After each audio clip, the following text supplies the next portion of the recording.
I'd like to call the meeting to order and ask the city clerk to call the roll. Mayor Sorrell? Here. Assistant Mayor Grasso? Here. Councilor Farini? Here. Councilor Marchand? Here. Councilor Penelakis? Here. Councilor Hines? Here. Councilor Reynolds? Here. Councilor Whitehouse? Here. Councilor St. Laurent? Here. I'd like to ask everyone to rise for a moment of silent prayer in memory of William Marconi, who passed away this past weekend, and also our condolences to the people in London, and our prayers go out to them.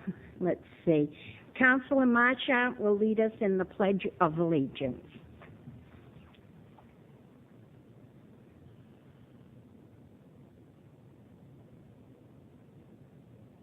I pledge allegiance to the flag of the United States of America and to the republic for which it stands, one nation, under God, indivisible, with liberty and justice for all. God bless America.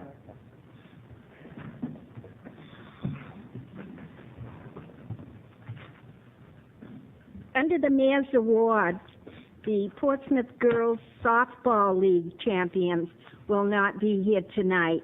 A lot of them are on vacation, so they're scheduled for our first meeting in August, which will be August 1st. We're down to presentations. The presentation is for former Superintendent of Schools, Lionel Tracy. Yes. Commissioner Tracy is coming up right now. Your Honor, as is traditional, the City Council is presenting our retired superintendent, now Commissioner of Education for the state of New Hampshire, with a chair that we present to retirees, but he's obviously not retired. He's very active as Commissioner of Education for our state. And before you make the formal presentation, Your Honor, we might want to ask the Commissioner to come forward and say a few words. Well, this is the highest honor, and thank you, Mayor Sorrell and Assistant Mayor Grasso, Mr. Bohanko, and members of the council.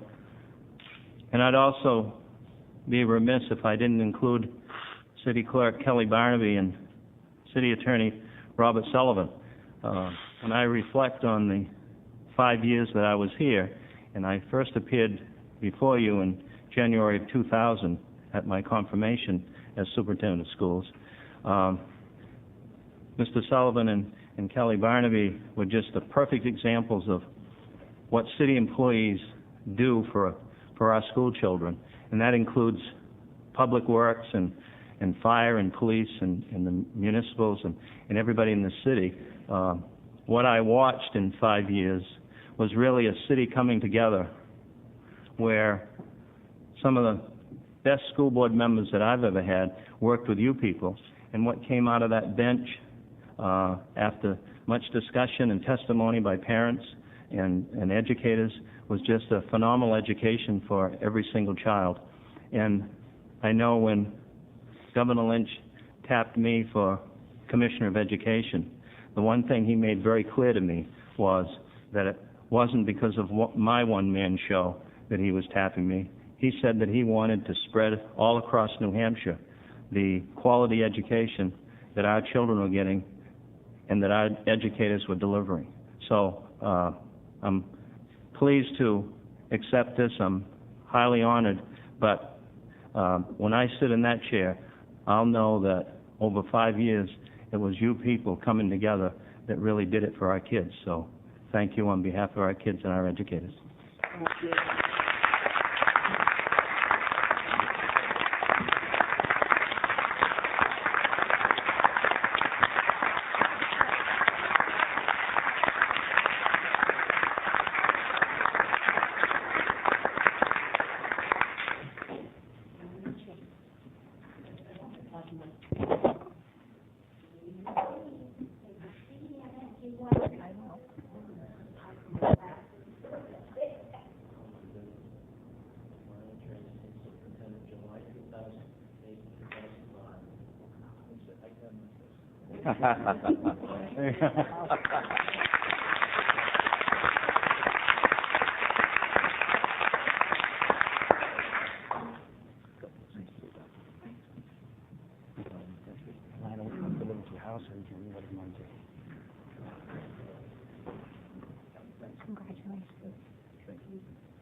Not sure we got the letter tomorrow.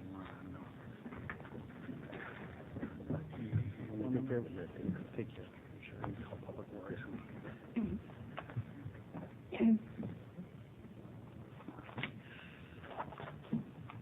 The acceptance of the minutes of the meeting for June 8th, 2005, and June 20th, 2005. So moved. Second. All in favor? Aye. All opposed. Now we're down to the public comment session. We have 6 speakers. The first one is Raymond Will, an opportunity for the City Council. Good evening, Ray. Good evening. Ray Will, 125 Preble Way. Before I begin, I just want to start by saying I wear a lot of hats in the city. I'm secretary of the neighborhood committee and member of the Portsmouth Planning Board. I'm even active in my neighborhood association. But tonight, I come before you simply as Ray Will, Portsmouth resident. Portsmouth resident who happened to have been priced out of this city 2.5 years ago when we made an offer and failed to buy a starter home in our own neighborhood that we now rent in. It is with this spirit that I have a question to ask the council. What if the City Council used the Avanti development purchase of city land as an opportunity to create naturally affordable housing? What is naturally affordable housing? Not through government support or ongoing programs, but rather through the vision of Walter Killam, who originally built the Heights over 90 years ago. Killam designed the Heights to remain affordable for 90 years, and it was quoted in Accent magazine. The notes of architect Walter Killam suggested that living rooms should accommodate no more furniture than the family could haul in a small pickup truck. Larger rooms, the designer concluded, would make the homes attractive to middle-class families who would buy them out from their blue-collar occupants. In 10 years on the planning board, it seems the most natural way to keep a unit affordable is to reduce the square footage. Before public housing, before vouchers, before even the New Deal, the Atlantic Heights has been using old-school methods to keep housing affordable. By helping Avanti Development create smaller square footage units than what they actually propose, this is a win-win for everybody. The developer wins because their residences, even if they're Walter Killam size and style, would not only make more money than a commercial property would, but smaller would also mean more parking for the residents of the neighborhood. The city wins because that puts the land on the tax rolls and helps create a stab at creative types of affordable housing as indicated in the master plan. And the neighborhood wins because the neighbors get the parking that they require as well as units that are on equal footing with what is already there. Look, this isn't something that can be decided this evening. There are challenges to overcome. Why not direct city department heads to meet with the developer and the neighborhood association to work on the feasibility of the idea of making Killam-style units? This idea couldn't work in the Woodlands, Elwyn Park, or even Maple Haven. But in the Atlantic Heights, a neighborhood designed for it? Well, you have to ask yourself, what if? Thank you, Ray. Next speaker is Rick Beckstead. He wants to speak on boards and commission appointments.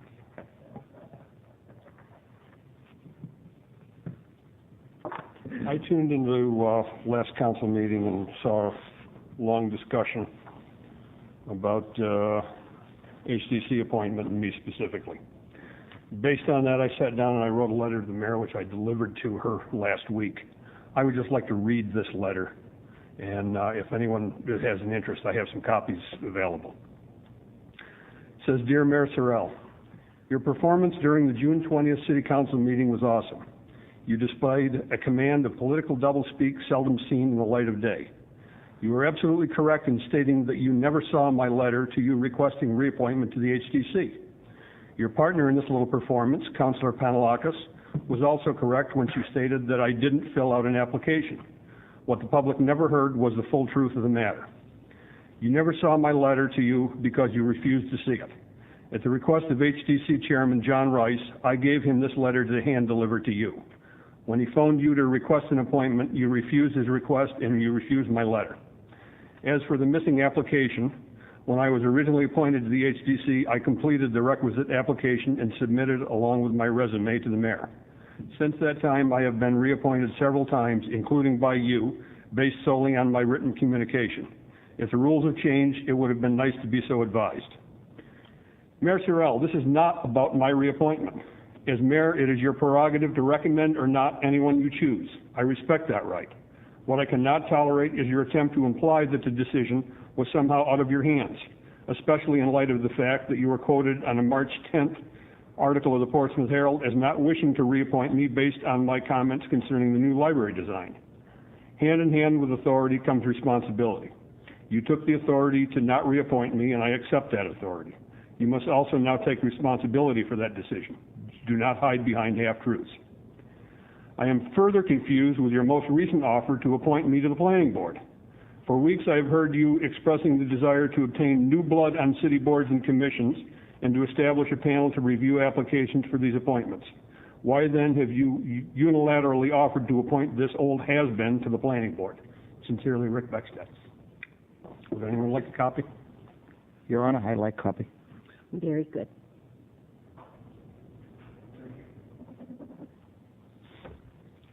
Thank you, Rick. The next speaker is Mr. Eckert, Banfield Road, City Business.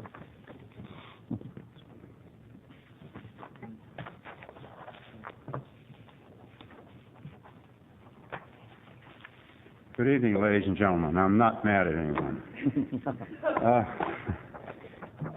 I believe some time ago you talked about an audit. I don't think, Mr. Penwalkers, I don't think you need an Einstein, or I don't think you need to hire a company to do an audit. Someone with common sense, someone that can read and write, someone that can check the person's in and out of their workplace, or business, of the yard, or the public works.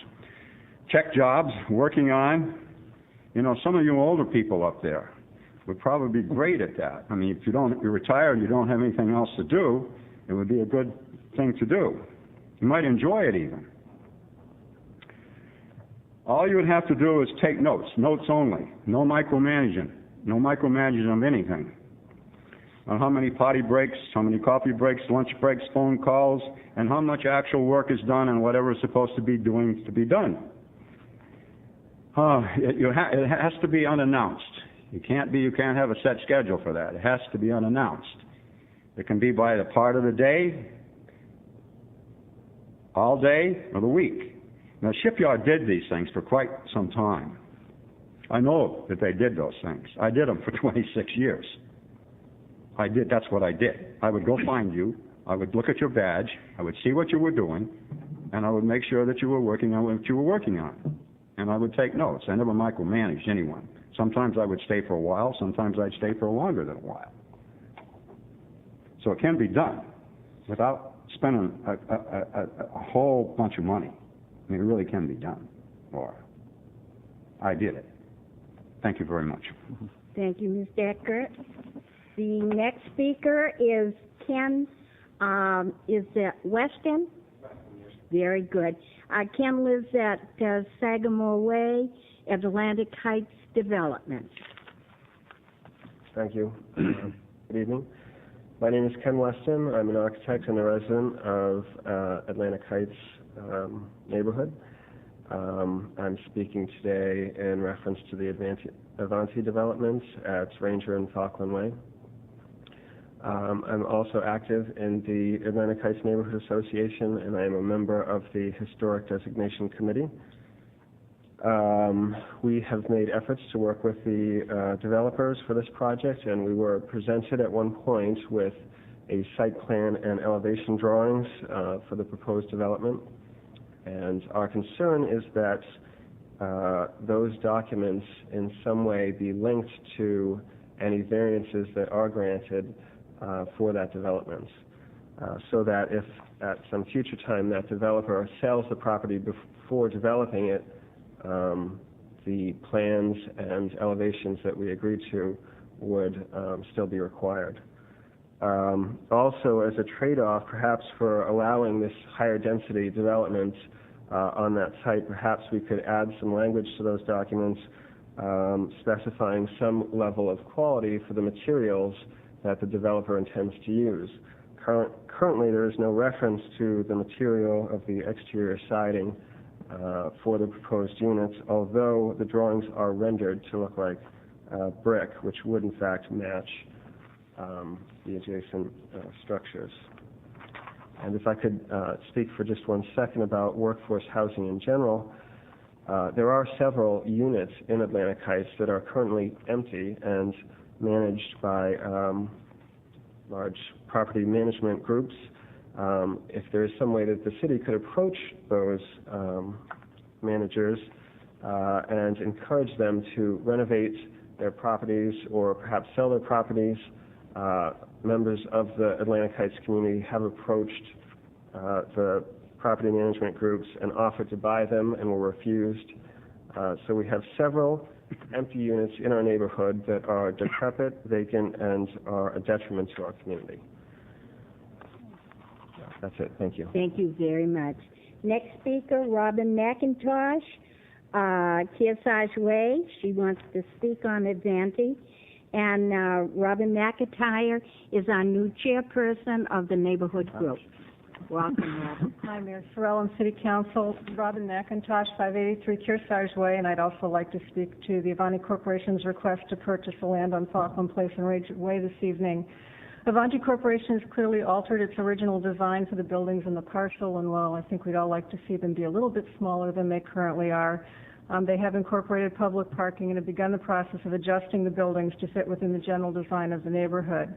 I feel that if the City Council chooses to approve Avanti's request tonight, that they do so only by following the recommendation of the Planning Board to make the sale provisional upon the design of the buildings as noted in their recommendation number 6, which references Mr. Pulich's letter of April 21st, as well as conceptual drawings that Ken Weston just mentioned.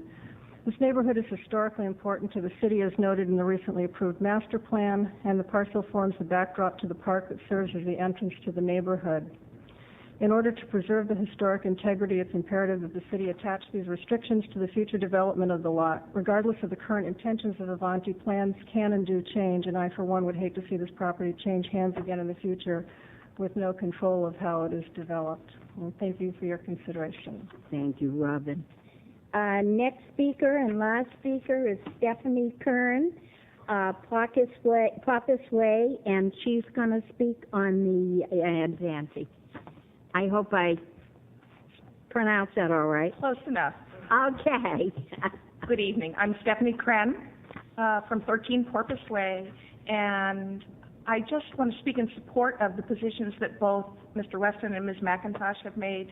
The city has invested a great deal in making Atlantic Heights looking historically correct and really restoring its image.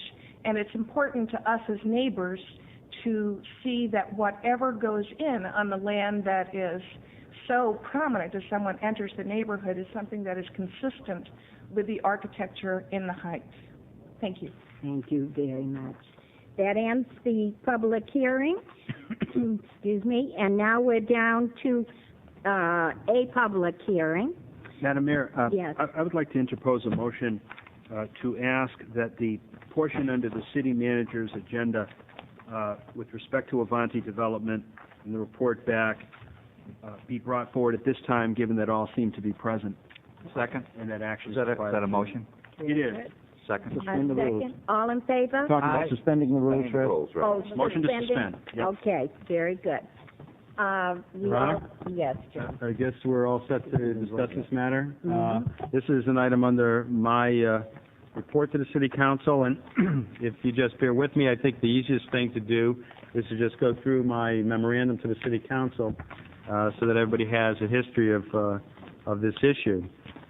And as you recall, on March 7th, at the City Council's meeting, there was a request from Attorney Pulich on behalf of his client, Avanti Development, to purchase a portion of land in Atlantic Heights, and I've attached the map for the Council's review. At this meeting, residents from Atlantic Heights Neighborhood Association expressed some concerns about the city's disposition of this land. The Neighborhood Association indicated that they wanted the city to consider turning the land into public off-street parking for those residents that may need to park during the winter months or throughout the year. As you will recall, at the April 4th City Council meeting, I provided you with a sketch of the parking lot that could accommodate 10 spaces at an anticipated cost of $25,000. At this meeting, the council denied a motion to convey the aforementioned land and voted to refer this matter to the planning board to be included in the fiscal year 2007 CIP. At the May 2nd City Council meeting, in response to a letter from Attorney Peelich requesting that the City Council reconsider their vote not to convey the land, the City Council voted to refer this matter back to the Planning Board for a report back. The Planning Board, at their June 16th meeting, acted to again recommend to the Council that the sale/transfer of this municipal property, along with stipulations 1 through 6 below, and the Planning Department's recommendations that the additional item number 7 be included. And I'll list those items which are recommended by the Planning Board. It's recommended that the City Council vote to accept the recommendations of the Planning Board to approve the conveyance of the aforementioned land to Avanti Development with the following stipulations and authorize the City Manager to enter into any and all agreements. 1. The City Assessor shall determine the present value of this parcel so current land values are made available for Council's use. 2. That the property shall be consolidated by deed with the adjacent property of Avanti Development into one lot required by RSA 674-39A. 3. That the city shall retain an easement over the conveyed parcel for municipal utility purposes, either current or needed in the future. 4. That the applicant must provide off-street parking for any development. 5. That the zoning district classification should be addressed. 6. That all representations made in Attorney Peelich's letter dated April 21st, 2005 are attached to this recommendation, including the conceptual designs of this building as well as the providing of public parking spaces, and number 7, which was added, require the applicant to complete a site review process so as to ensure conformance with Attorney Peelich's representations and conduct a voluntary design review process with the Planning Board. And those are the 7 stipulations, Your Honor, and I would offer that for a recommended motion. Very good.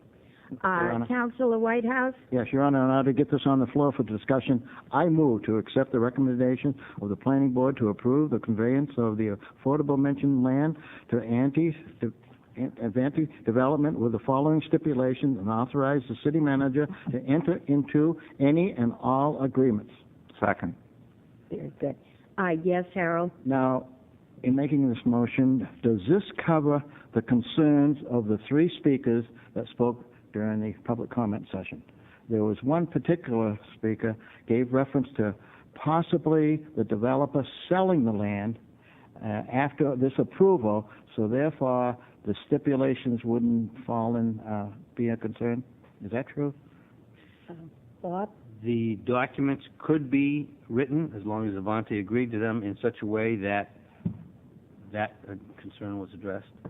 Does these 7 stipulations cover anything that I've just mentioned in reference to reselling the land and the stipulations would require that the land be consolidated with the existing lot, so that anybody who purchased it would be buying what was there, and I think, in fact, would be subject to these restrictions. You sure about that? Right. I'd like to see a number 8, which states that if the land is sold, all above stipulations 1 through 7 would have to be abided by. Well, the building, if this transaction goes through the way it's proposed, there would be a building built on the land. Yeah. We can certainly make sure that that initial building is constructed in accordance with these 7 items. Someone who came to purchase the property then would be buying the building as it was, and I suppose, unless some truly extraordinary condition was put in there, subsequent owners would have all the rights of any owners of property, and they could demolish the building, for example, and build something else. I'll have to ask to suspend the rules in order to hear Attorney Peelich. Yes. Move to suspend. Second. Okay. Very good. All in favor? Aye. Aye. Go right ahead. Madam Mayor, what Councilor Whitehouse has just proposed is acceptable. We would be prepared to accept a condition number 8 that says if the property is conveyed prior to the buildings which you see before you on the renderings are built, that there would be a restriction in the deed that the buildings have to follow the first 7 conditions. I think we can work that out with the city attorney's office. I actually understood Councilor Whitehouse's question to mean after the buildings were constructed, would future owners be subject to these same conditions? Oh, I was referring to both, before and after. well, once they're built, Yeah. we know they're going to be built to look like what we've stipulated, to like what we we've can presented. definitely accomplish that. Okay. All right, that's all my concern. Does that Thank you. answer yours? Very good. Thank you, Bernie. Any other questions? Madam Yes. Mayor, given that the rules were suspended for the purpose of allowing Attorney Peelich to speak, I would want to make sure before I vote this that I know Mr. Will has indicated his position on this, but I want to make sure that otherwise that the people from the neighborhood are amenable to this before I consider voting on it. So I presume you have said yes, yes, 1,000 times yes, but I want to make sure. Have to ask for a suspension again? Move to suspend. Second. Second, all in favor? Aye. Ken Weston speaking again. The only thing that's not addressed in the documents is the quality of the materials being used. The elevations don't indicate brick, although they are rendered to look like brick. So there's nothing in the April 21st letter that suggests that it will be of brick or wood. I think what we would be against is vinyl siding. So by allowing the developer to develop a higher density, could we use that as a trade-off to require some higher quality of material? Thank you. Your Honor, I think probably it's a good point that Mr. Weston makes, and I think number 7 might carry the day on that, because the applicant is voluntarily entering into the design review process with the planning board. So as part of that design review process, As long as the planning board understood number 7 to mean that the city council wanted brick, then the construction would be brick. Councilor Pandelakis? Yes. Attorney Sullivan, would this mean that the new type of, it's not actually brick, but it looks like brick, would be able to be used? If it satisfied the planning board, it would be able to be used. Okay. and I assume there'll be a public hearing on this. Okay. Thank you. Any other questions? All ready for the vote? Madam Mayor, yes, Ned? I just, again, since we're suspending the rules and allowing people to come up, I would perhaps like to have Mr. Will come to the microphone again and just, you know, he got his letter and he spoke at the public hearing about the scale and the natural issue of being naturally affordable, and I would like to have him address how this current proposal relates to that. Suspend the rules, So I Ray. make a motion to suspend the rules again. Second, all in favor? Aye. Go right ahead, Ray. Generally speaking, the Atlantic Heights was designed to be small square footage because the architect knew that if you make them large, people will be priced out of their homes. They're also very closely connected to one another, so there's very little room for expansion. But what we lose in square footage in the Heights, we gain in the fact that we're a very close-knit neighborhood, that we have probably 3 parks in the entire neighborhood in walking distance. It's a great place to raise children. Walter Killam had this in mind when he built it, and he didn't have any government programs to help him out. My big concern about square footage and height in this case, and I'll get to height in a second, my concern about square footage is twofold. First, if you make a unit that's, say, 1,300, 1,400 square feet, it could probably fit here. However, it would not be fitting with the character of the city. There's more to history than facade. This neighborhood wasn't just built to look good, though it does. I think it looks fabulous.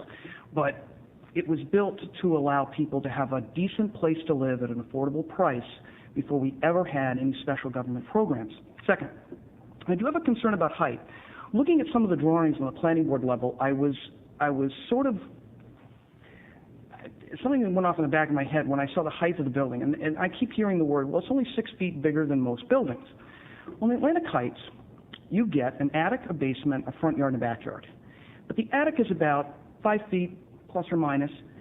Add another 6 feet, and that's the difference between your teenage daughter getting a room of her own and you fixing that up, and a really nice game room that adds to the price or to the outpricing of someone like myself who might want to buy a house or a starter home. My concern is the Atlantic Heights was designed to be a starter home, to create units at the front of the neighborhood that are gaudy, as brick as they could be, but gaudy and large. I think detracts from the view of the neighborhood, and detracts from the intent of the designer. I think there's more to the design review than just the outward appearance of the unit. I mean, I grew up in the Heights, and, you know, I don't think my parents could have afforded to rent in the city and to get a yard, a basement, an attic, and a backyard. And the Heights, I think, deserves to have units in front of it that meet that theme, that meet that vision that Walter Killam had. Thank you, Ray. Thank you. Yes, Bill? Your Honor, thank you. Would the planning, in question to what Mr. Will is, would the planning board be part of that decision? Would that be something I'm not quite sure. I know what Mr. Will is talking about, but who would make that decision? I mean, who decides? I think Mr. Will's comments are as much philosophical as technical, and very difficult to reduce to a condition. Because there's going to be a voluntary design review by the planning board will have some say in, for example, the height of the building. That is probably as close as we can get to it now. Voluntarily? So they would, I'm sorry, go ahead. Thank you, Ron. Oh, I'm sorry, Bill. I'd just comment, I think what we do by doing this, if we do it and send it back with those stipulations, with opportunity for public hearing again in front of the planning board during the design review process, is we create a mini universe. It isn't really, we have to approve this as a city council. It's not the same animal as just about anything else that comes before our land use boards. But I think the stipulation in terms of design, that they're doing voluntary design review process, that is not something that would normally occur in a planning setting. So we have a heavier layer, as I see it, of control and ample opportunity for additional argument, lobbying, et cetera. Ned? Okay, thank you for that, Tom. And I know, of course, Councilor Freeney is the city council representative on the planning board. This is more a question than getting at what we're approving here tonight. You might think this is nitpicky, but in condition 7, it's worded so as to require the applicant to complete a site review process and conduct a voluntary design review process. I'm confused by the word voluntary being in there. Are we requiring him to conduct a site review process and a design review process with the planning board? Or this is the way I'm. In what way is it still voluntary then? This is the way I'm interpreting it. Ordinarily, the applicant would not have to go through that site review process, but as a condition of being deeded the land, yes, the applicant is going to have to voluntarily agree to go to a site review process, which will be binding.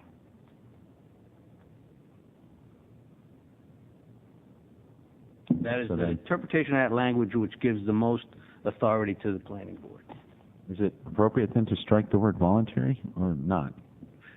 I'm just confused. I think people could get confused by saying required to conduct a voluntary process. Is it voluntary or is it required? It is the applicant will voluntarily agree to comply with a binding site review process. I think they done volunteered. Yeah, right. they have. The applicant is, by the way, volunteering. Right, okay. Any other before we take the vote? We all set for the vote? Let's have a roll call. This is important, Your Roll Honor. call. Assistant Mayor Grasso? Yes. Councilor Farini? Yes. Councilor Marchand? Yes. Councilor Penelakis? Yes. Councilor Hines? Yes. Councilor Reynolds? Yes. Councilor Whitehouse? Yes. Councilor St. Laurent? Yes. Mayor Sorrell? Yes. It's a unanimous vote. Very good. Now we'll go back to the public hearings. Are you all set, Tom? I am. Okay.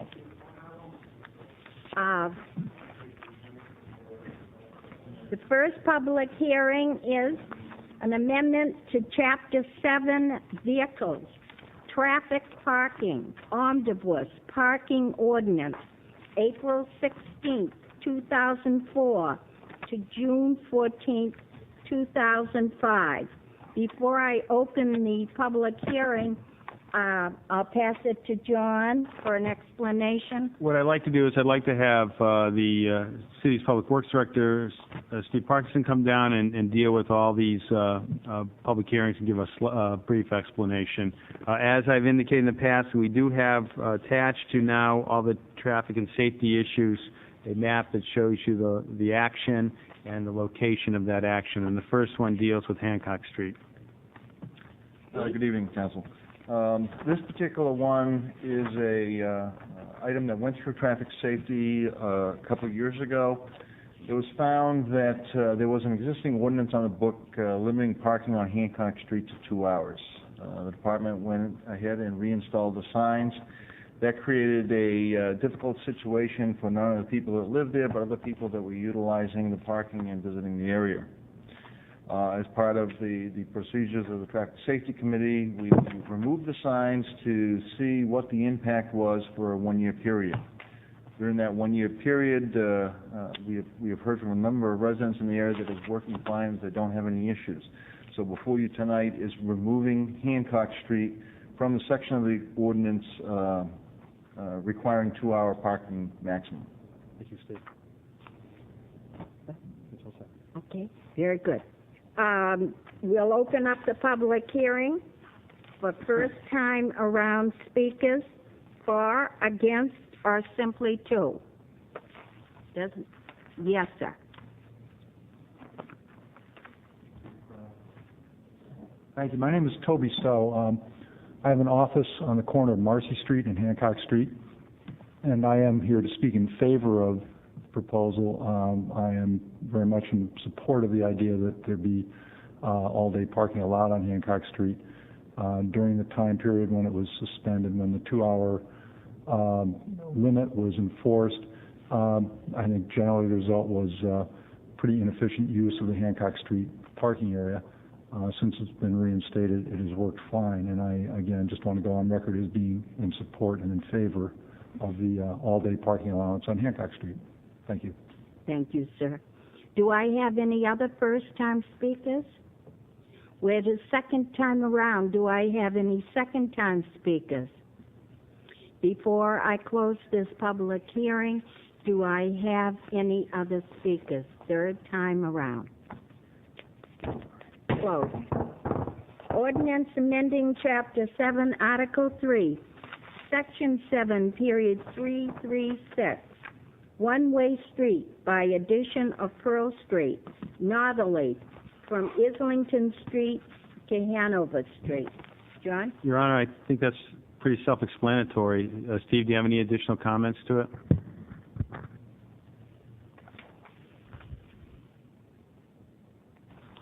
This is an additional project that came before traffic safety, was instigated by a neighborhood petition to look at having Pearl Street go one direction. In looking at it from a traffic safety standpoint, because of the type of businesses being right up on the corner, such as Robbins, and the parking associated with those businesses, vehicles trying to exit from Pearl Street onto Islington Street was a rather dangerous situation. So as the committee's feeling to reverse or to have it one way towards Hanover Street, and it also lends into the next item which you will have dealing with the deletion of some prohibition on parking on one side of Pearl Street. This puts parking back on that side of the street and controls the traffic in a safe manner. Your Honor, could I ask a question Yes. of Steve? Steve, now these projects have been ongoing for a year now. They're being tested, right? No? This one here has not been. It is not this is a part of the new one, omnibus. okay. This is something that has come before the committee, and we're recommending, in order to do it, an ordinance change. So it'll be a test period for a year, or it'll be permanent once we pass This will be permanent. Okay, thank you. Okay. We'll open this up for first-time speakers, for, against, or simply to. Do I have any speakers? Second time around.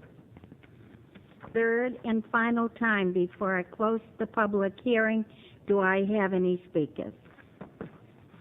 Close. Ordinance amending Chapter 7, Article 3, Section 7, period 336, one-way street by the addition of Pearl Street, northerly from Islington Street to Hanover Street. John? As Steve said, this is pretty much in conjunction with the action you just took. It allows for additional parking on Pearl Street. Very good. We'll open up the public hearing. For, against, or simply to. Do I have any first-time speakers? Second-time speakers, do I have? Third and final time before I close the public hearing, do I have any speakers? Closed. Ordinance amending Chapter 7, Article 3, Section 7, period 330, no parking by deletion of Pearl Street, westerly side from Islington to Hanover Street. Oh, I did that. Oh, I'm sorry. There's so many of these. Okay. Ordinance amending Chapter 7, Article 10, Section 7, period 1004, towing or immobilization of motor vehicles for non-payment of parking fines. Your Honor, this item is to take the number of accumulated unpaid parking tickets, to delete the 5 unpaid, and to increase the dollar amount from $75 to $125 for owners to be put on the boot and tow list. And as you heard at the last meeting, and this is allowing for people to have a little bit more leeway. The $75 right now is not sufficient. We now are finding that we're putting probably 60 people a week on the boot and tow list, and this is not the intention of what we want to do. We want to increase it to $125. That would basically give people 5 to 6 tickets outstanding with penalties before they would get on the boot and tow. Additionally, this saves us money because, once we put somebody on a boot and tow, we have to send a certified letter. It becomes it goes into the administrative process. I just think at this time, and the staff agrees, that the $125 is more appropriate. Very good. Your Honor? Discussion? Oh. No, Oh, I'm sorry. Geez, I'm not with it here tonight, am I? And I haven't spilt my water, or I haven't been drinking, other than water. Okay. We have to have some fun once in a while. First time around, do I have any speakers for, against, or simply to? Second time around, do I have any speakers? Third and final time before I close the public hearing, do I have any speakers? Closed. Your Honor? Yes. I would just like to make a statement that I really appreciate having the maps included with these ordinance changes when appropriate. It makes it a lot easier to have that right attached. Thank you, Assistant Mayor. Very good. Now we're down to approval of grants and donations. The first one is the acceptance of donations to the new library building fund. Now, who would like to read them? Which counselor? Not me, hang on. No? Oh, I'm sorry, Harold. Assistant Mayor? Yes, Your Honor. Donations to the new library building fund. Thelma Ballo for $10. Charles Vaughn, $100. Carol Hollis, $100. Robert and Naki Scagliotti, $1,000. John P. Bohenko and Nancy London, $1,000. Okay. I move that the city council accept these donations. Do I get a second? Second. Okay. Any discussion? Very good. All in favor? Aye. All opposed? I guess we're in on that one. The next one is the acceptance of donations to the cemetery committee. Harold, I'm going to let you read that one because I know you Your Honor. will. Thank you. You're so kind. Thank you very much. I'd like to move that we accept the donation of $25 from Robert and Betty Goldstein, the sum of $47 from an anonymous donator, and the sum of $100 from Dr. Robert Checkerlin Chicken. Second, Your Honor. to the Cemetery Committee. Very good. Do I get a second on that? Did I get a second? I did. Bill did. Oh, sorry, Bill. Okay. Discussion? All in favor? Aye. All opposed?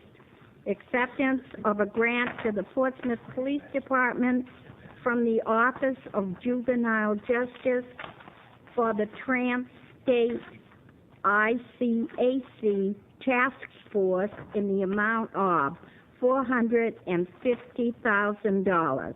What's your wish, Councilman? Madam Mayor, Yes. could I ask a question of this? Sure. Before we accept it? Package on. Did I get it? Did we go the second? There's no motion yet. I She didn't just make the wants to motion. ask the question before the Oh, motion. All right. I just want to know if there's any stipulations on this, John, No, I mean, what such it, as we have to keep people 10 years or... no, there are stipulations, but what you have is the way it's divvied up is the city of Portsmouth gets about $208,000 of the grant, state of Vermont $121,000, and Maine gets $121,000. We're the lead agency. So basically, there is funding that's made available for various people within our departments to do the internet crimes But there's investigation. no stipulations No. on it? Yeah, Does someone want to make I'll the make motion? the motion then. Very good. All right. All in favor? Aye. All opposed? The acceptance of a donation to the Portsmouth Police Honor Guard from Rick Betu in the amount of $100. What is your wish, councilors? Your Honor, I move to accept the donation of $100 from Rick Fecto Second. for the Honor Guard. Discussion? All in favor? Aye. All opposed? Acceptance of donation to the Portsmouth Police Department from the Fuller Foundation for Drug Recognition Expert, which is the DRE training in the amount of $1,000. So moved, Your Honor. Second. Discussion? All in favor? Aye. All opposed? Acceptance of a recycling grant from the New Hampshire The Beautiful Inc. in the amount of $2,790. Your Honor, I recommend the City Council approve and accept the recycling grant from New Hampshire the Beautiful Incorporated in order to purchase replacement recycling bins. Did I get a second? Second. Discussion?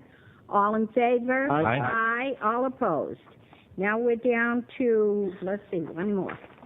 Acceptance of the New Hampshire SCA Community Arts Development Grant in the amount of $5,000. Councilor Hines, do you want to make the motion? I move that we accept the $5,000 grant from the New Hampshire State Council on the Arts. Here's a second. Second. Discussion, Harold? This motion passes, Your Honor. Make sure some communication is sent to the Executive Council, the legislators, the governor, and whoever is involved, thanking them. Mm-hmm. Sure. Very good. Any other discussion? All ready for the vote? All in favor? Aye. All opposed? We're down to considerations of resolutions and ordinances. Second reading of amendment to Chapter 7, Vehicles, Traffic, Parking, Omnibus, Parking Ordinance, April 16th, 2004 to June 14th, 2005. And Chapter 7, Article 3, Section 7, period 327, limited parking, 2 hours, by the deletion of Hancock Street, both sides, from Marcy Street to Pleasant Street. What is your wish, councilors? Your Honor, I move that we accept that stipulation as read. Do I get a second? Second. It's actually to pass second reading of the final ordinance reading. to be incorporated into the parking ordinance as presented and hold third and final reading at the August 1st meeting. Is that acceptable, Councilor Hines? That's correct. Okay. Did I get a second? Second, discussion? All in favor? Aye. Aye. All opposed? Second reading of ordinance amending Chapter 7, Article 3, Section 7, Period 336, one-way street by the addition of Pearl Street northerly from Islington Street to Hanover Street. Council Marchant. Move that we pass the second reading of this amended ordinance as submitted and hold a third and final reading at the August 1st City Council meeting. Second. Second, discussion, Councilor Whitehouse. Now, Your Honor, there are several questions I've got to ask, and it's very important because there's one very large business on that corner that hasn't been notified that this will be a one-way street. Now, if this motion passes, not only will Pearl Street be one-way, but Rock Street will also be one-way. Now, there's delivery at one of the places of businesses, and it's a tire distributing garage and repair, and it's quite a large business. Many times, disabled vehicles are dropped off there, and the tractor trailer, whoever delivers these vehicles, will have to go down Pearl Street and make a right-hand turn onto Hanover. Now, if there's parking on both sides, that tractor trailer will not be able to make that turn. Also, if he chooses to go down Rock Street, there is also parking allowed on both sides, on the corner of Rock and Hanover, on both sides.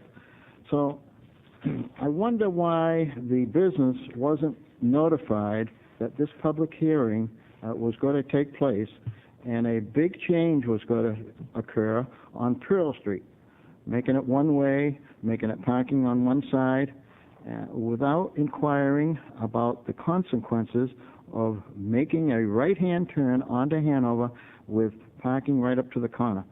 So, you know, I just question these things. It's very important that these businesses be notified.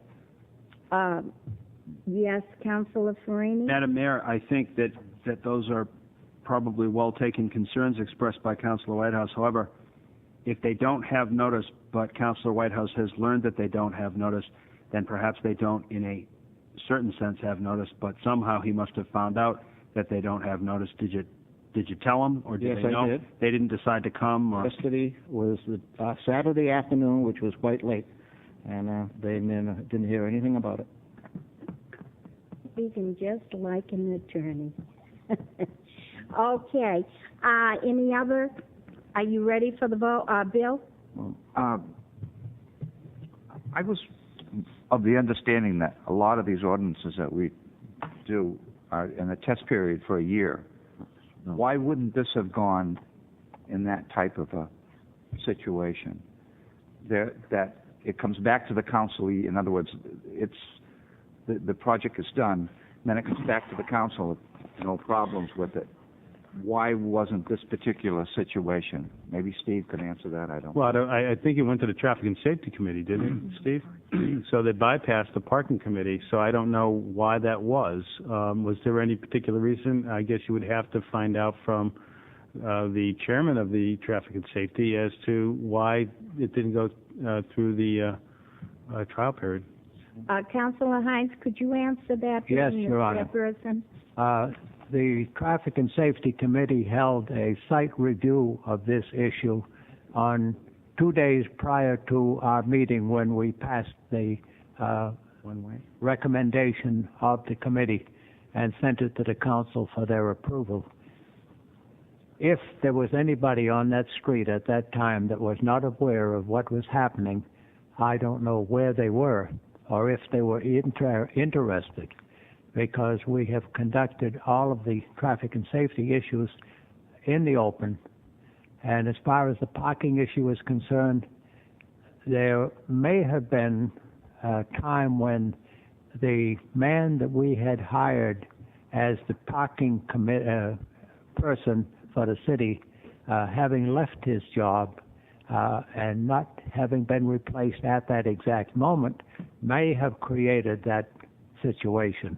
However, again, there's no reason why anybody associated with Pearl Street, the parking or the traffic and the change in directions, could find any cause not to have raised it before this evening. Your Honor, maybe just to clarify, typically what comes before the parking committee, Councilor St. Laurent, is parking issues. This, because it's a change in the traffic flow, it would not typically come to the parking committee. It would go to traffic and safety. Now, with regards to the parking on Pearl Street, that could have come to the parking committee. Do you follow what I'm saying? And it didn't. Well, it didn't. No, the parking did not. But apparently the one-way traffic goes hand in hand with, the issue of the parking. Thank you.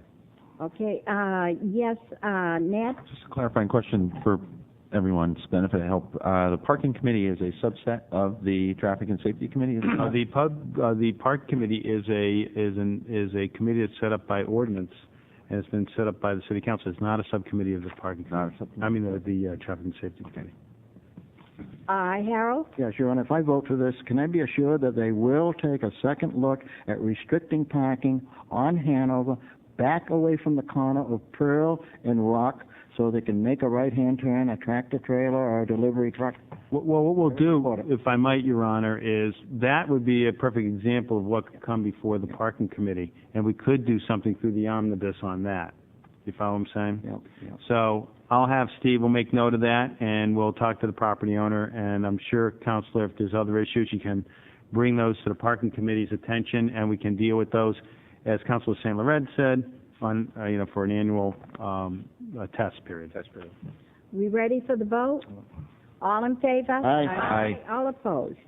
Second reading of ordinance amending Chapter 7, Article 3, Section 7, period, 330, no parking, by deletion of Pearl Street, westerly side from Islington to Hanover Street.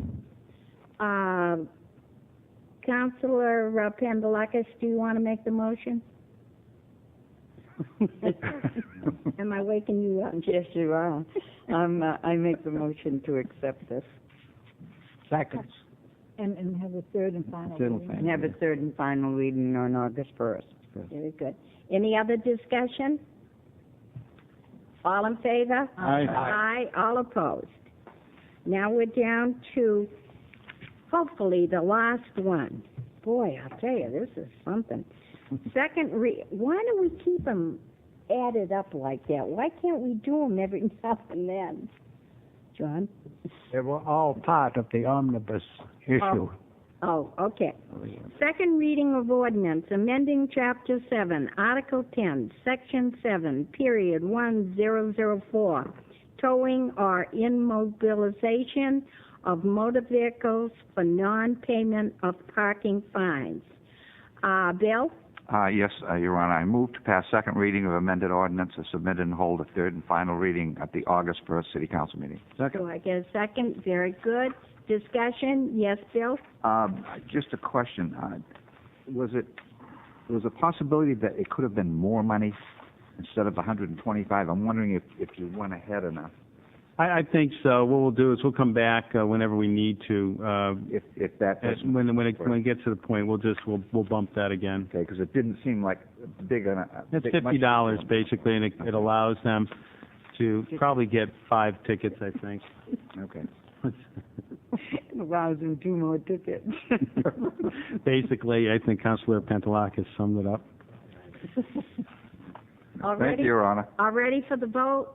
All in favor? Aye. All opposed? All right. Done? We can lay that to rest. Now we're down to presentations and considerations of written communications and petitions. A request for a sidewalk obstruction license for Mimi Lurino. Oh, hey, I'm getting better. 02 Yoga Studio to place one A-frame sign in front of establishments. Madam Mayor? Yes. The city manager with power. Do I get a second? Discussion, yes, Harold? Yes, Your Honor, I looked at this. This is just in front of a stairway, a door leading up to a second floor. Now, in looking at the dimensions from the edge of the A-frame to the post that holds the meter, it's very, very narrow. It's probably less than 7 feet. So, also, you'll notice in the picture there's a hatchway in the cellar. There's a hatchway in the sidewalk. That is the entrance for the flower shop to enter into their cellar. So they just are concerned that they'll be able to open and move the A-frame and open the hatch to get into their cellar. Just a concern, that's all. Very good. Ned, did you have a question? Well, excuse me. I would like to just take this. Sorry to pick on this particular, and I don't mean to pick on this particular applicant, but I take the occasion of another request here for some A-frame signs to raise the issue of whether or not we are creating what amounts to a virtual obstacle course in our downtown on our sidewalks with the accumulation of A-frame signs. I'm concerned that we're doing that. My kids are no longer in strollers, but not so long ago I did have a child in a stroller, and we would go downtown, and I frankly often found it somewhat difficult to navigate the sidewalks between the A-frame signs, the meters. As everyone knows, some of our sidewalks down there aren't in the best condition. I know they're in the capital improvement plan to be replaced. But I was down there the other day, and I actually encountered a family who had a family member in a wheelchair. And it wasn't in this particular place, it was farther down, but I did have a little conversation with them about sort of navigating the downtown on our sidewalks and our curbs. And I would just like, I'm not going to object to this A-frame sign, but I guess I would like to ask the city manager to perhaps have staff undertake perhaps a survey and analysis of the number of A-frame signs and, in practice, the actual widths that we are providing on our sidewalks, because there's a lot of signs and there's a lot of parking meters and mailboxes and newspaper boxes, and I think sometimes people do encounter obstructions, and I think we should be cognizant of the accumulated situation that we're causing with all these signs and things. Any other discussion? Yes, Tom? Just a comment, and that is taking into consideration Councilor Reynolds' concerns. I think it's nice that the City Council votes on these, and I'm certainly, inclined to vote for this, and I've voted for many of them. I've never not voted for one. Oftentimes, councils will have particular concerns, and that will get raised. But it seems to me that 25 minutes of a City Council meeting spent voting on sandwich board signs is an inappropriate use of the council's time. And I just point for the future that maybe these should be before the planning board. Maybe there's an arm of the city administration that should handle this sort of thing with council review in a more comprehensive way. But it just seems to me that it's an awful lot of agenda time for things that are worthy of significant consideration by the appropriate board, be it planning or otherwise. I have nothing further. All ready for the vote? All in favor? Aye. Aye. All opposed? A letter from Attorney Bernie Peelich regarding rezoning of land at Banfield Road and Constitution Avenue. John, I'd like an explanation just where that land is. What I'd like to do is have the director of planning come down, Dave Holden. One thing I would say to you is that there is a map in your packet that shows the location, and what I would also suggest to the City Council is that it be referred to the Planning Board for a report back, given it is a request for zone change. Dave?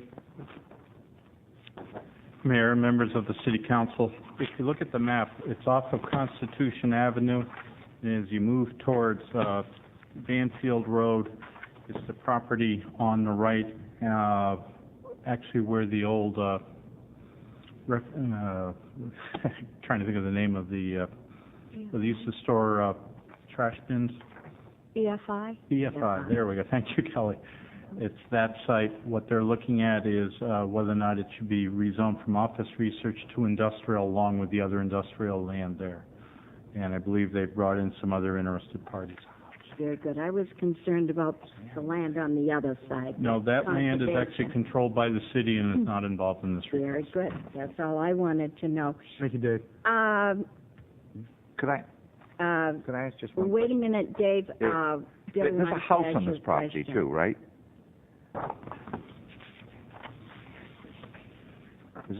Isn't there a house on that corner? Yes, there is. That property has been used as office research for a number of years. It had the house part of it? Oh, okay. Yeah.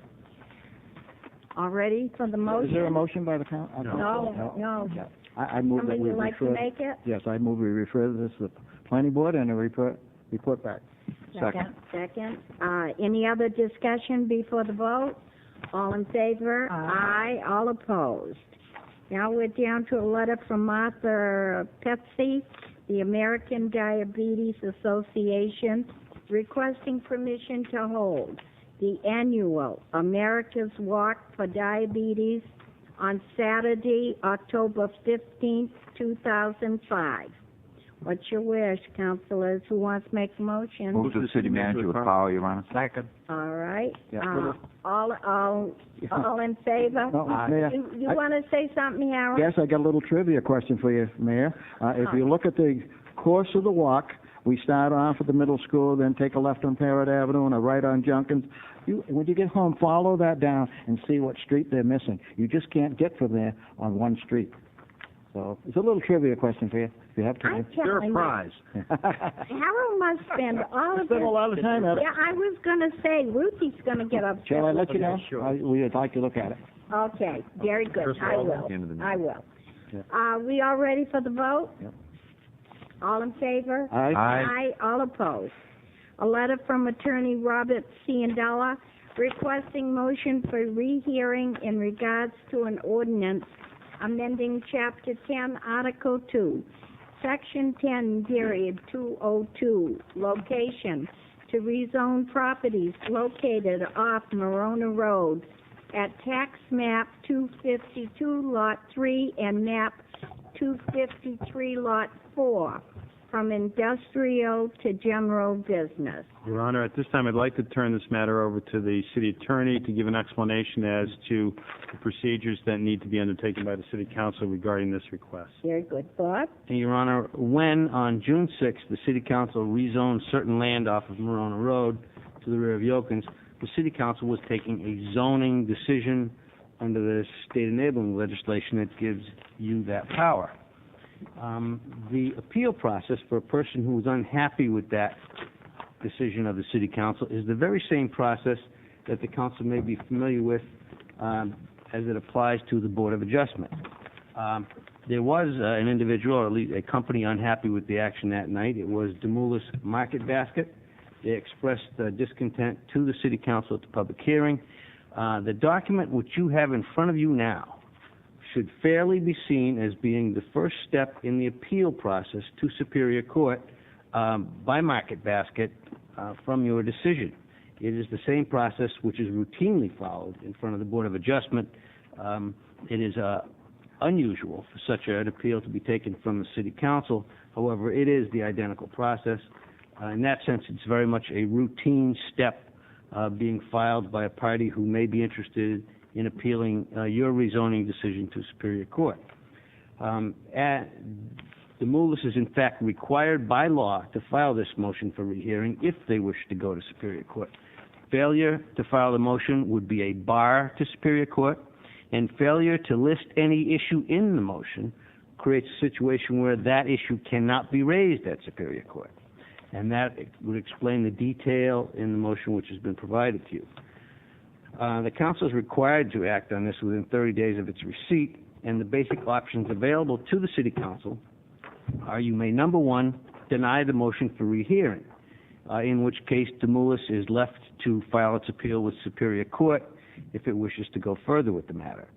You may suspend the rezoning under such conditions as you determine to be reasonable, and those conditions would have to be listed by the council in the motion to suspend, and that would obviously have the effect of placing the rezoning action into a suspended situation so that no building permit would be issued consistent with the rezoning until the council acted finally with regard to that rezoning. And the third option available to the city council is you may grant this motion for rehearing, in which case the rezoning question will come back before you at your next regular meeting, and it will be at second reading, and the public hearing will be reopened. The council would then be free, after the public hearing, to take whatever action it deemed appropriate at that time. Do I have a motion first before we get into questions? Yeah, who would like to make I'll make a motion to deny the motion for rehearing filed by Market Basket. Do I get a second? Second. Second. All in favor? Aye. Aye. Wait a minute. No. Oh, I'm sorry, everybody. All right. Oh, no. Okay, who wants to speak first? Okay, Harold. Before I can vote sensibly on this motion, I'd like to ask Mr. Sullivan a question. May I, Your Honor? Yes. Bob, on May 16th, you addressed a letter to Mr. Cianella, and he answered your letter on June 9th, and he asked some questions in reference to your comments on the May 17th letter. Did you ever answer those, that letter? No, I have not. You know, he gave reference to the displeasure and the statements that you made in that letter to him. And it seems as though, as a matter of courtesy, our city attorney should have answered his request. What did he mean by displeasure in his presentation to the board, to the council, in reference to the public hearing on the rezoning of that land? So that's how I feel about this issue now. Bill, you're next. I had your hand up. I'm curious, if we would have voted for a rehearing, only the people who voted for it could have anybody had made a motion for rehearing. Right. This motion is actually filed under state law, not under Robert's Rules of Order, for example. So it's not the rules for rehearing that would apply under Robert's Rules. They're the rules that would apply under the state statute. Okay. In my view, if the motion was made to grant the rehearing, any member of the council would be free to vote for that motion who chose. Thank you. Councilor Hines? Your Honor, I'm not sure, but my guess is that since the city council made a decision on this issue, it's the position of the city attorney to defend that decision. To respond to any questions or any requests by the opposing force could very well jeopardize that decision by the council. Councilor Farini? Madam Mayor and fellow councilors, I would just make the comment that I think the arguments have been made in great detail, preserved for the record, which is really what this is all about, that pro and con have all made their arguments adequately. The record is what it is, and I would vote to deny the motion for rehearing because I have no doubt if this much work has been put into it, that it's reasonable to expect an appeal. And I see no reason to delay that process given that all of the arguments have been set forward and made, and so I will vote to deny the motion. Very good. Assistant Mayor Grasso? Yes, Your Honor. I will support Councilor Farini's motion to deny, as I see nothing new being presented tonight that was not presented the evening that we took our original vote. Councilor Laura Pandalakis? Attorney Sullivan, this is a process that they have to use in order to get this into Superior Court? Correct. Thank you. Very good. Any other questions before the vote on this? Your Honor, I'll be Yes. following the same format and the vote that I made originally in reference to this issue. There was 6-3 vote originally against, so. If I might, I just respectfully note, conceivably, you could take the position that if you want the thing to be heard in court, you vote to approve the motion to deny. And that's so I think it actually doesn't cut either way, whether you're pro or con. It just moves it off our desk, given that we feel the record's set.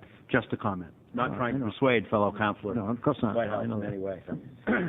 Are we all ready for the vote? Do you want the motion read again? You're all set? Roll call, Your Honor. Okay, roll call. Assistant Mayor Grasso. And the motion is to deny the rehearing. Move to deny the motion I for vote rehearing. yes. Counsel Farini? Yes. Counsel Marchand? Yes. Counsel Penelakis? Yes. Counsel Hines? Yes. Counsel Reynolds? Yes. Counsel Whitehouse? No. Counsel St. Laurent? No. Mayor Sorrell? Yes. 7-2 passes. Good.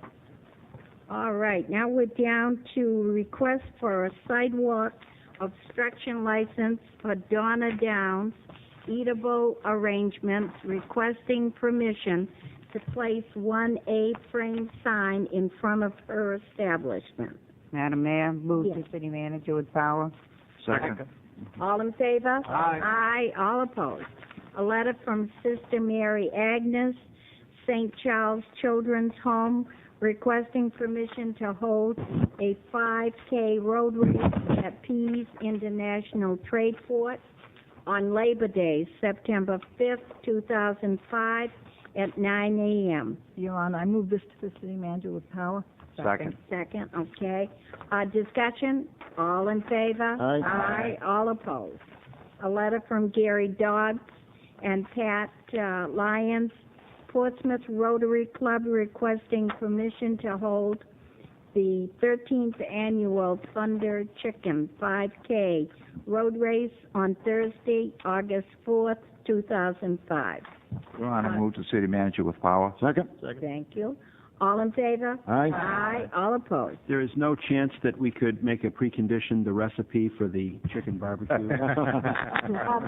Your Honor, Yeah. someone asked me to inquire on that night that where they are charging for parking by the boat launching, if they would perhaps not charge that night. So Well- if people park there to go to the they park there to go to the Rotary barbecue. Let me just explain that the parking that gets charged for is for boat launch parking, so, No, but they charge anybody that parks there where they go to because, boat launch. because if we don't do that, what Yeah. happens is people just park there and not launch a boat and tie it up for people that really want to launch their Okay. boats. All right, That's the problem we have. all right. Okay, thank you. Okay, very good. Did we take the vote on that? Yes, Mayor. Okay. Now we're down to the city manager, and John has 3 items tonight that require action. Actually, 2, and we already Oh, took only care got of 2. 2. Yeah. And the one that I do have left is just a clarification of the work session that's scheduled for Thursday evening. It actually is an invitation from the joint building committee to the city council and to the school board to attend a meeting at the high school at 6 p.m. with a tour, and at 6:30 to go over some of the particulars of the project. And co-chair and assistant mayor Joanne Grasso has sent the memo relative to that, along with Ken LePage. So the action that I need you to take is to cancel the city council joint work session and accept the invitation by the joint building committee to attend the meeting to receive an update by the high school, for the high school project, basically. So moved. Second. Discussion? This Harold? will be the last time I have to change my calendar. I'm having a lot of trouble with my calendar. You're actually, the meeting's still that night. Yes, I know it's still that night, but the time has changed. No, well, Location has changed. Yeah. Is it at the high school? It's at the high school. We're going to tour it. I'm being... Yeah, all right. That's okay. You don't have to be there at 6 o'clock. They made that clear, and that you can come at 6:30 if you'd like, if you're not available. I mean, you can stay here and No, tour no, no, no. conference room A if you Crossing out my calendar, adding on. Okay, very good. If we get to That's it, Your Honor. Is that it? Move the question. All in favor? Aye. Aye. All opposed? That's all I have, Your Honor, unless there are any questions of me. Very good. Any questions of John? They'll probably, Harold get you under miscellaneous. No. No. Thank Okay, now you're down to the mayor, and I'll pass the gavel. Let's see if I got money here. Yes, I've got money. Ms. Rowell? Okay. The first one is donation to the Coalition Legal Fund. I want you all to know the money is still coming in, and nice letters that we're doing a great job, and Pat Remick is doing a great job. The first one is the town of Lincoln for $1,000. The second one is the town of Hebron for $500. So moved. Second. Your Honor, I'd just like to make a comment that the town of Lincoln, when we got the information about the median income of the 254 communities in the state, the town of Lincoln was the very poorest town in the state, the median income, and yet they're a donor town. Yep. I just got a check from Berlin, New Hampshire for the Navy Yard. Oh, God And bless there's them. another one that's very hurting, but, you know, it's going right to the heart of the people. Well, the governor just signed the educational bill today. Oh, really, Clara? We signed it. Yeah, Should have today. signed it. Great. Any discussion? All those in favor? Aye. Aye. All those opposed?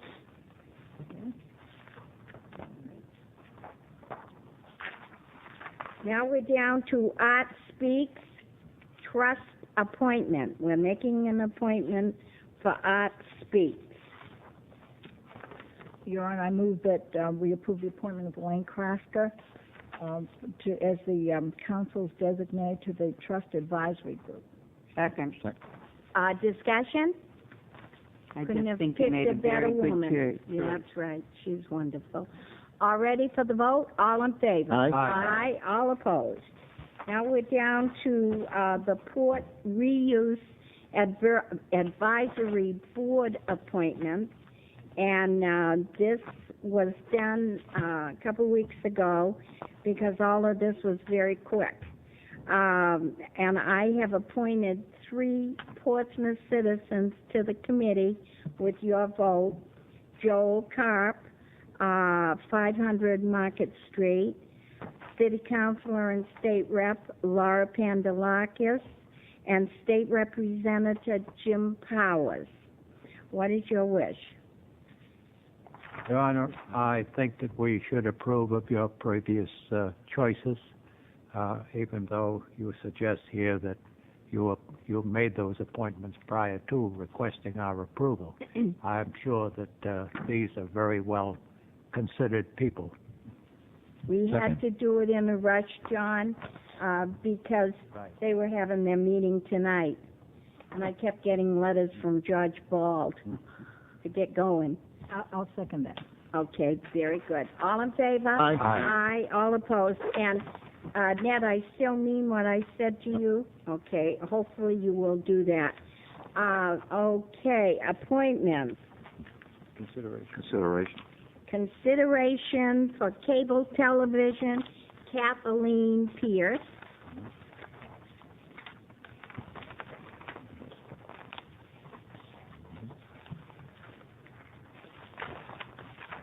She's got quite a resume. Consideration, cable TV, Jean Fisk. Your Honor, I would just like to make note that given what we've read recently about the build-out of Verizon's new system in the city, that these appointments, one an appointment and one a reappointment to the Cable Television Commission are, I guess, it seems to me that they take on a particularly new importance given that sort of a new opportunity that seems to be presenting itself to the city of Portsmouth to enhance the telecommunications infrastructure is being enhanced by Verizon, and that's going to open up more options for the residents of Portsmouth. So I appreciate someone like Ms. Pierce coming forward and volunteering to serve at this time. And there are a lot of people that would like to go on. As well as the continued service of Mr. Fisk, who's been That's right. been on the He's commission done for a long time. He really has. I am trying to place as many as possible, but when you don't have openings, you just don't have openings. But we're trying. And, of course, I have Councilor Farini and Assistant Mayor Grasso that are working with me, and Councilor Pandalakis that are working with me to help me sort these applications out. They're coming fast and furious. Consideration, the Pedlip D.H. Bangs to be voted on.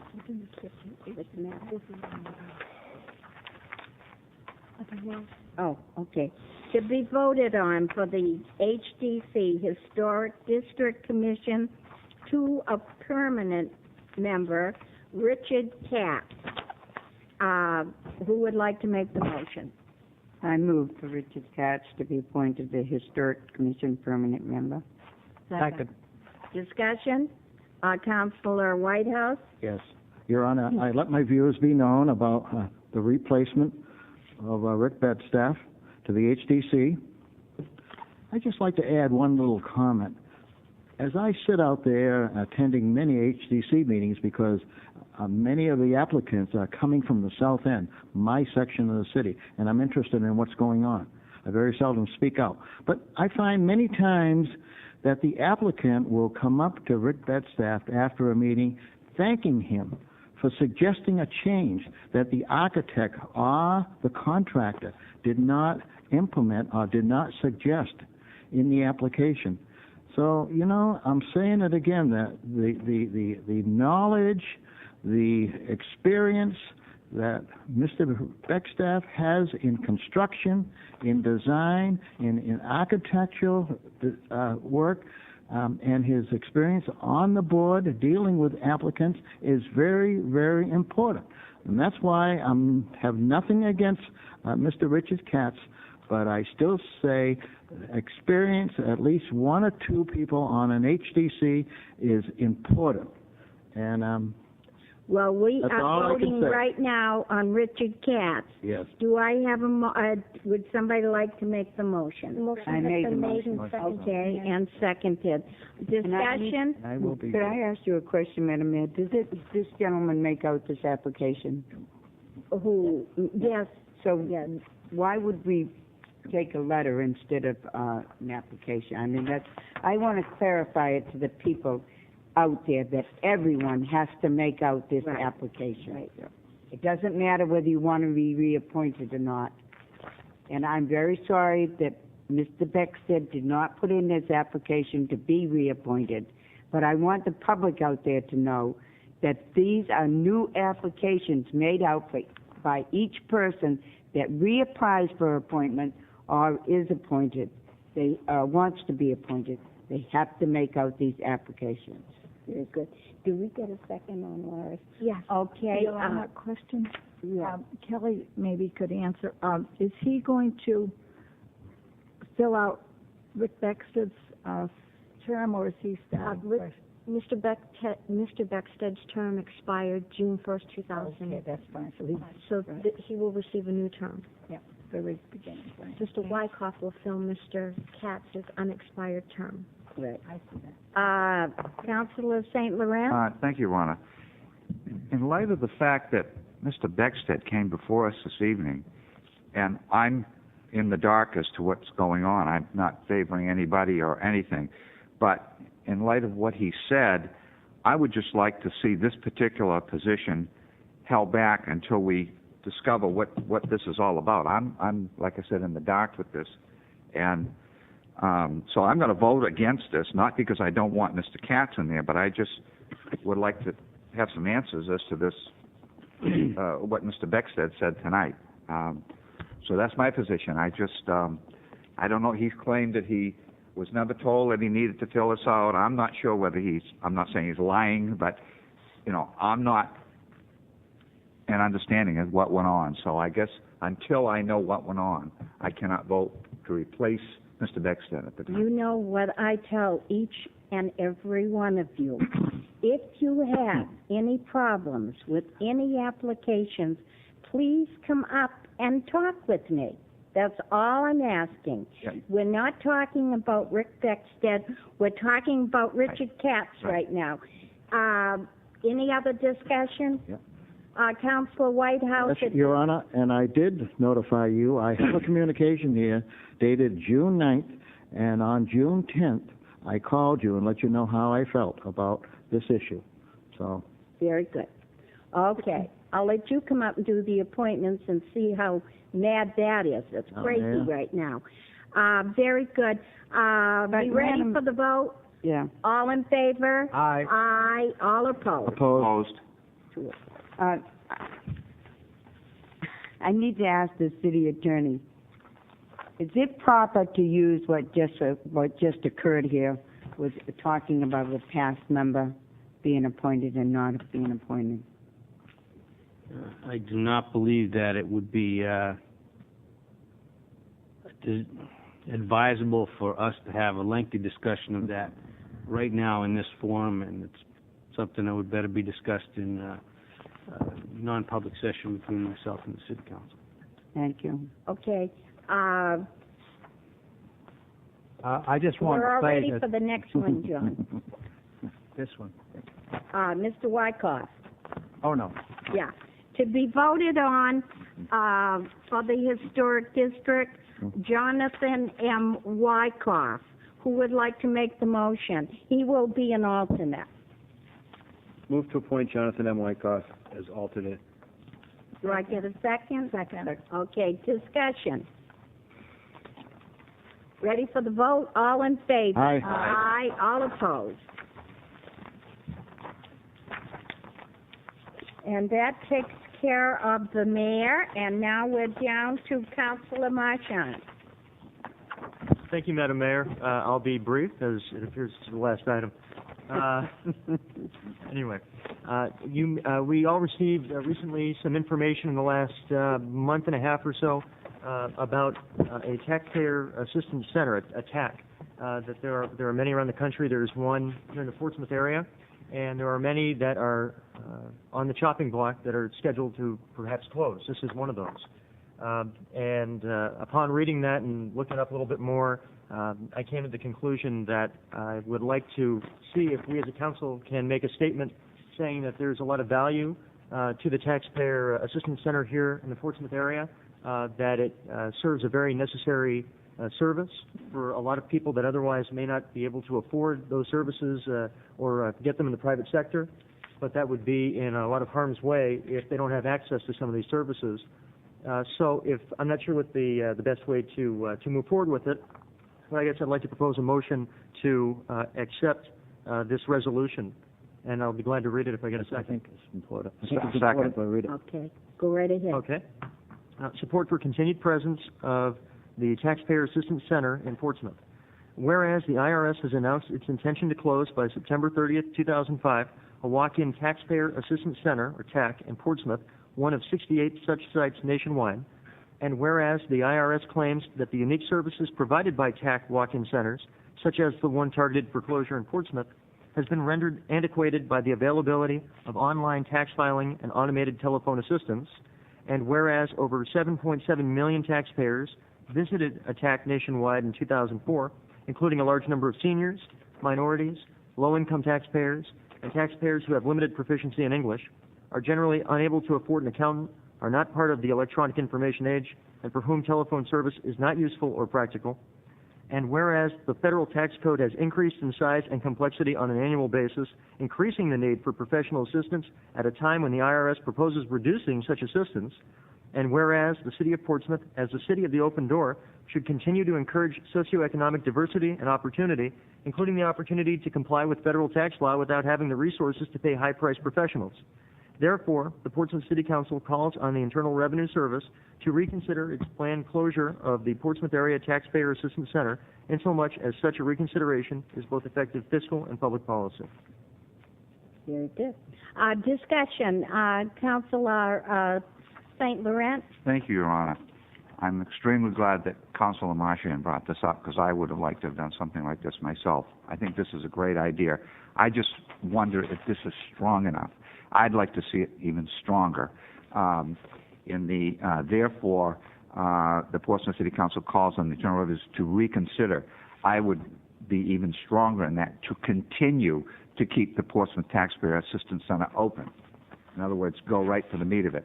So I'm not sure if this resolution is strong enough. If it is, fine, I'll go with it. I will go with it anyway. But I think maybe even stronger wordage or some other form of a letter from the council, because he's absolutely right on. There are people who need this center. I know people who go to this, and they need to have this when the tax time comes up. So I was very upset when I heard that they were going to close it. So I commend you for bringing this up, but I hope it's strong enough. Councilor Whitehouse. Your Honor, if this passes, I certainly hope a copy goes to our congressional delegation and the right people that will get involved. So, yes, Assistant Mayor. I'd like to ask the council, who did you plan to forward this to? Well, and actually, that was one of the things that I was hoping, with a little bit of quick brainstorming here, some of the necessary parties. I think the congressional delegation would certainly be one, maybe this. We have a copy here. There's from the NTEU, the National Treasury Employees Union. I think that it would be good to send them a copy as well, and I'd be open to others. But it seems like the congressional delegation would be a pretty spot-on group to get this. Yes, I agree. Very good. Any other discussion on this? Your Honor? Yes. Would Councilor Marchand be open to an amendment to the therefore part of it, saying the City Council calls on the Internal Revenue to continue the Portsmouth Area Taxpayer Assistance,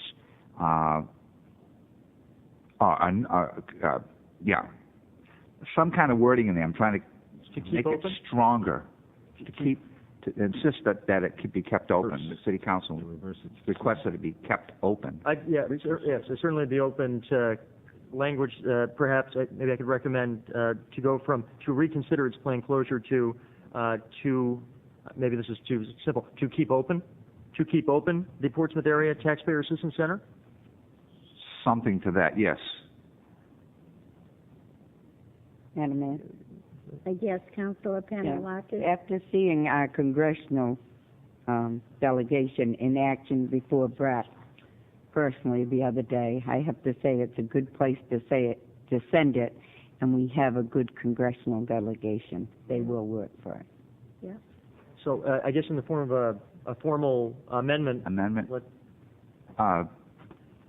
Okay, I'd like to make an amendment that under the therefore of this resolution, that the Portsmouth City Council calls on the Internal Revenue Service to continue the Portsmouth Taxpayer Assistance Center in this city or whatever.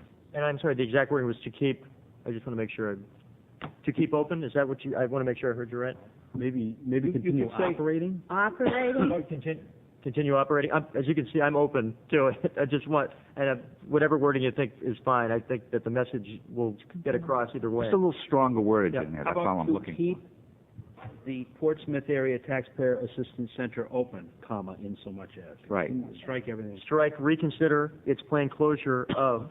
Yep. Put keep before, then keep the Portsmouth Area Taxpayer Assistance Center, and then add open after the word center. Can you email that to us? You know what I'm saying is after we do this, could you email the text? Oh, absolutely, yes. And if that's your motion, I would second that motion. Okay, thank you. Very good. Any other discussion on this? All ready for the vote? Voting on the amendment, right, Your Honor? We're voting for the amendment, right. All right. All in favor? Aye. Aye, all opposed. Now we're voting to the original. Okay. Will you read it, Kelly? Just a part of it, that. The main motion was to accept the resolution. Okay, that's simple. So we're accepting the resolution as amended. Did I get a second? Second. Okay, all in favor? Aye. Aye, all opposed. Steve, if the mayor's office can be of any help, please do come in and see me. That'd be great. And I think, as people were saying, the congressional delegation, Yeah, that would be, I think it's a great start. We're really right in with them in good standing. Things out of full. Yes, yes. And the governor. It wouldn't hurt to send one to the governor, too. Okay, no problem. Okay, everyone, does anyone have any miscellaneous and unfinished business? No, Harold, you don't. I knew it. A motion, Your Honor, Dale. I move to adjourn.